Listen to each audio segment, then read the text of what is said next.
Hello friends, welcome to our channel Soumya Anil's kitchen. ఈరోజు మనం గోచిక్కుడు gravy ఎలా తయారు చేసుకోవాలో చూద్దాం. ఇది సింపుల్గా టేస్టీగా ఉంటుంది.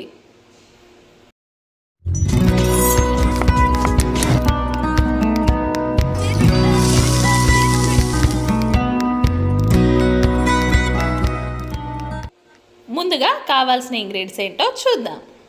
1/2 స్పూన్ పసుపు, 1 స్పూన్ కారం, 1 స్పూన్ ఆయిల్, ఒక చిన్న ఉల్లిగడ్డ, గోచిక్కుడు, 1/2 స్పూన్ ధనియా పౌడర్, 2 చిల్లీస్, కరివేపాకు, కొత్తిమీర, అల్లం వెల్లుల్లి పేస్ట్, వెల్లుల్లి, పల్లీలు, పోపు దినుసులు, 1/2 స్పూన్ సాల్ట్, 2 టమాటోస్. ఇప్పుడు ఎలా తయారు చేసుకోవాలో చూద్దాం.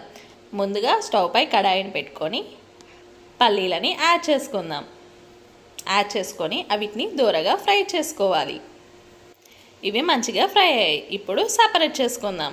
ఇప్పుడు మిక్సీ జార్ తీసుకొని అందులో పల్లీలు, జీలకర్ర, కారం, వెల్లుల్లి, సాల్ట్, పసుపు యాడ్ చేసుకొని గ్రైండ్ చేసుకుందాం. ఇలా గ్రైండ్ చేసుకోవాలి. ఇప్పుడు స్టవ్ పై కడాయిని పెట్టుకొని ఆయిల్ని యాడ్ చేసుకుందాం. ఆయిల్ హీట్ అయ్యాక పోపు దినుసుల్ని యాడ్ చేసుకుందాం. ఇవన్నీ మంచిగా ఫ్రై కానివ్వాలి. చిల్లీస్ని యాడ్ చేసుకుందాం. అలానే కరివేపాకును కూడా యాడ్ చేసుకుందాం. అలానే ఆనియన్స్ని కూడా యాడ్ చేసుకొని మంచిగా ఫ్రై కానివ్వాలి. ఇవన్నీ మంచిగా ఫ్రై అయ్యాయి. ఇప్పుడు పసుపుని యాడ్ చేసుకుందాం. యాడ్ చేసుకొని మంచిగా కలుపుకోవాలి. ఇప్పుడు గోచిక్కుడుకాయని యాడ్ చేసుకుందాం. యాడ్ చేసుకొని మొత్తం కలిసేటట్టు కలుపుకోవాలి. ఇది మొత్తం కలుపుకున్నాక ఒక 2 మినిట్స్ ప్లేట్ని క్లోజ్ చేసి కుక్ చేసుకుందాం. ఇవి ఒకసారి మళ్ళీ మంచిగా కలుపుకోవాలి. ఇప్పుడు టమాటోస్ని యాడ్ చేసుకుందాం. యాడ్ చేసుకొని ఒకసారి కలుపుకోవాలి. ఒక 2 మినిట్స్ ప్లేట్ని క్లోజ్ చేసి కుక్ చేసుకుందాం. ఇప్పుడు మంచిగా కలుపుకొని అల్లం వెల్లుల్లి పేస్ట్ని యాడ్ చేసుకుందాం. యాడ్ చేసుకొని ఒకసారి మంచిగా కలుపుకోవాలి. పచ్చి వాసన పోయే వరకు ఫ్రై చేసుకుందాం.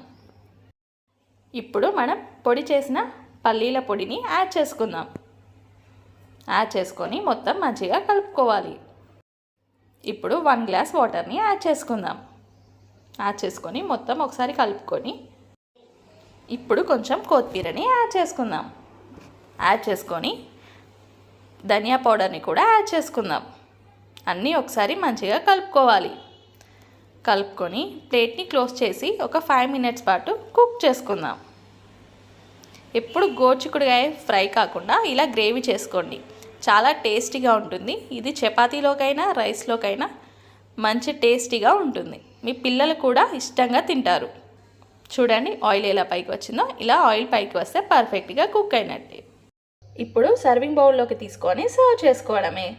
అంతే, మన ఎంతో టేస్టీ అయిన గోచిక్కుడు గ్రేవీ కర్రీ రెడీ. ఈ రెసిపీ మీ అందరికీ నచ్చింది అనుకుంటున్నాను. ఇలాంటి రెసిపీస్ కోసం మన ఛానల్ని షేర్, లైక్, సబ్స్క్రైబ్ చేయడం మర్చిపోకండి. మరొక కొత్త వంటకంతో మళ్ళీ కలుద్దాం. Thanks for watching.